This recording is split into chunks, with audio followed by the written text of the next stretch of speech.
Hello everyone, welcome to back my channel. I hope everyone is having a wonderful day. Before starting the video, please go ahead and hit the subscribe button and give this video a thumbs up.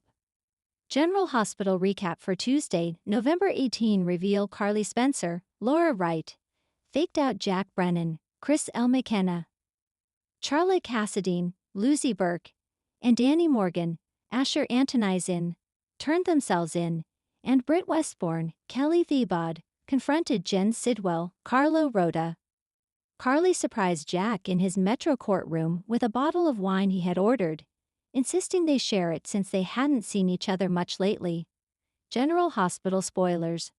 When Jack mentioned feeling a distance, Carly expressed her hurt over his not telling her that Vaughn Bryce Durfee was a WSB agent, explaining that when she's hurt, she tends to pull away. Jack tried to comfort her, but Carly, with her back turned, cringed as he placed his hands on her shoulders. She responded to his apology by saying that sometimes things just have to be a certain way. Of course, her words hinting at her secret collaboration with Valentin Cassadine, James Patrick Stewart, to take down Brennan. As far as Jack was concerned, they had resolved their issues when Carly tearfully told him she could accept him as he is. She then admitted the wine was just a pretext to see him because she lacked the courage to say she was ready to move on. Jack offered her a chance to back out, but Carly whispered, "Oh, I'm not gonna back out," before pulling him in for a passionate kiss. However, when they moved to the couch, Carly looked nauseous as Jack kissed her neck and urged him to answer his ringing phone. After he told the caller he'd return the call from his secure office line, Carly kissed Jack goodbye and left. In her office, Laura Collins, Jeannie Francis, met with Sonny Corinthos, Morris Bernard, and worried about her harsh words and slap to Professor Henry Dalton, Daniel Goddard, at the voting poll. She was afraid it might end her political career, but Sonny reassured her that her constituents supported her, admiring her passion in defending her grandson. However, Laura still feared her actions could cost her the election. She mentioned that losing would not only mean giving the city to Ezra Boyle, Daniel Cosgrove, but also Port Charles to Sidwell. Sonny remarked that Dalton's treatment of their teenage grandson was sleazy, and they both doubted Rocco Falconeri, FinCare, would have damaged the lab. They discussed their suspicion that Dalton framed Rocco, and Sonny revealed that acting District Attorney Justine Turner, Nay's main contractor, told him Dalton had privately presented photos of the damage. Laura pointed out that damage was never mentioned when Dalton sought Rocco's arrest and questioned how charges could be filed without the PCPT verifying the evidence. Sonny explained that Turner didn't want to seem biased towards Rocco due to his family connections, and so she felt compelled to pursue new charges despite Rick Lansing's, Rick Hurst, plea deal. Then Sonny revealed that under normal circumstances, he wouldn't place his trust in Rick. However, considering Rick's relentless efforts to reconcile, he decided to have faith in his brother to bring Rocco back home. Laura was briefly sidetracked when she started receiving election results, but she quickly expressed to Sonny that she couldn't stop worrying about Rocco being all alone in the detention center. Sonny responded by saying that their grandson might not be there for much longer. Dalton could alter his story, or someone might do it for him, Sonny joked, which caused Laura to frown and worry. Charlotte and Danny went to the PCPD to confess about being with Rocco during the lab break-in. Nathan West, Rand Peavy, started taking their statements, but when the detective inquired why they thought Professor Dalton was performing illegal tests on animals, Danny chose not to respond. Besides explaining how Rocco created a diversion to protect them, Charlotte and Danny insisted they hadn't destroyed the lab. After documenting Danny and Charlotte's confession, Nathan left the interrogation room and requested Jason Morgan's, Steve Burton, phone number from one of the officers. Meanwhile, Lulu Spencer, Alexa Havens-Bruning, visited Dante Falconeri's, Dominic Zamprogna, office to check if he had any updates on Rocco's situation at the juvenile detention center. She was stunned to discover that the lab break-in was Emma Scorpio Drake's, Braden Bruner, and Gio Palmieri's, Giovanni Mazza, idea. Dante mentioned that he felt responsible for Gio pulling Rocco into the situation since he had been trying to mend things with his older son after blaming Gio for Rocco's alcohol poisoning. If I'd have kept Gio at a distance, he wouldn't have gotten close enough to Rocco to possibly ruin his life, Dante said with a frown. The acting commissioner regretted how harshly he had treated Gio for involving Rocco in Emma's plan, especially now that they realized they were father and son.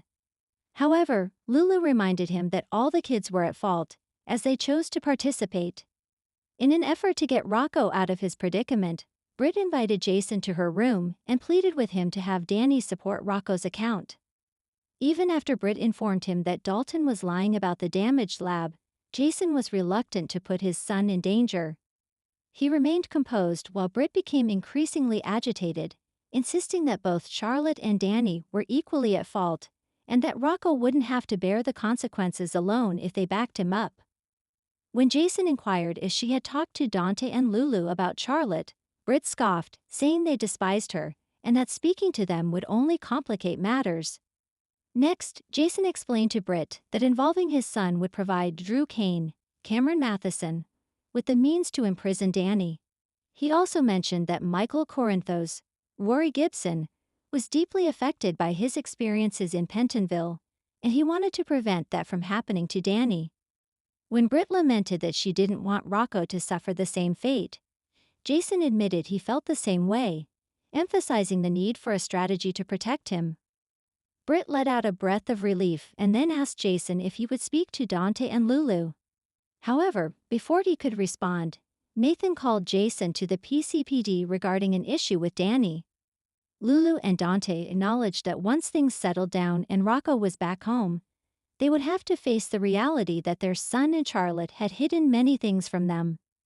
At that moment, Nathan knocked on the office door, informing Dante and Lulu that there was a problem with Charlotte. In the meantime, while they waited for Nathan to return, Charlotte and Danny anxiously questioned if turning themselves in was the right choice for Rocco. Rocco gave himself up for us. We're just doing the same thing, Danny said, trying to encourage both himself and Charlotte, who said, "Right. How bad could Juvie be?" Rick tried to negotiate with Alexis Davis, Nancy Lee Grahn, Portia Robinson's care reason for shooting Drew in exchange for Danny testifying for Rocco. But she wouldn't risk Danny's freedom until she knew what Rick had on Portia. He claimed his plan would keep both boys safe, but Alexis didn't trust him. Rick insisted he had changed after a month in captivity, but she still wanted Portia's motive. Finally, Rick shared that he had 2 tests done on Heather Weber, Allie Mills, while representing her, and the GH lab results showed high cobalt poisoning, which contradicted an independent lab report. Alexis realized why Portia would want to keep Heather in jail to protect Trina Robinson, Tabiana ally, but initially didn't connect it to the doctor trying to kill Drew. After they discussed a hypothetical blackmail scenario, Alexis figured out that Drew had discovered Portia altered Heather's tests and was using it against her. With a theory that could cast doubt on Willow Tate's, Caitlin McMullen, guilt in court, Alexis thought about Rick's proposal regarding Rocco and Danny. She cautioned that it wouldn't be easy since it relied on other witnesses cooperating with their parents' approval. Just then, Jason called Alexis and asked her to meet him at the PCPD because Danny was set on taking the fall for Rocco. Telling Rick that she suspected Danny was about to confess, the 2 lawyers headed to the police station. Marco Reyes, Adrian Anchondo, returned to Spoon Island after Rocco's arraignment and told his father about the increased charges against Rocco due to Dalton. Sidwell was upset that the lab was now under scrutiny. Marco suggested his father ask his partner for help, but Sidwell said his partner's identity was confidential. Instead, he wanted Marco to focus on changes to the program, including Britt overseeing Dalton. When Sidwell mentioned Britt wanted to take charge, Marco questioned if that was wise since Dalton had seen too much. Marco added that Dalton could act out if he felt wronged, so it might be better not to provoke him. If he goes away, so do our problems, Sidwell smirked. Marco sought clarification, but Britt came in to talk to Sidwell alone. She angrily accused him of helping Dalton frame Rocco. Sidwell replied that he only found out about Dalton's actions and wouldn't have supported anything that drew attention to their research. Britt felt relieved that Sidwell wasn't involved in Rocco's issue, and they both agreed that Dalton was becoming harder to deal with.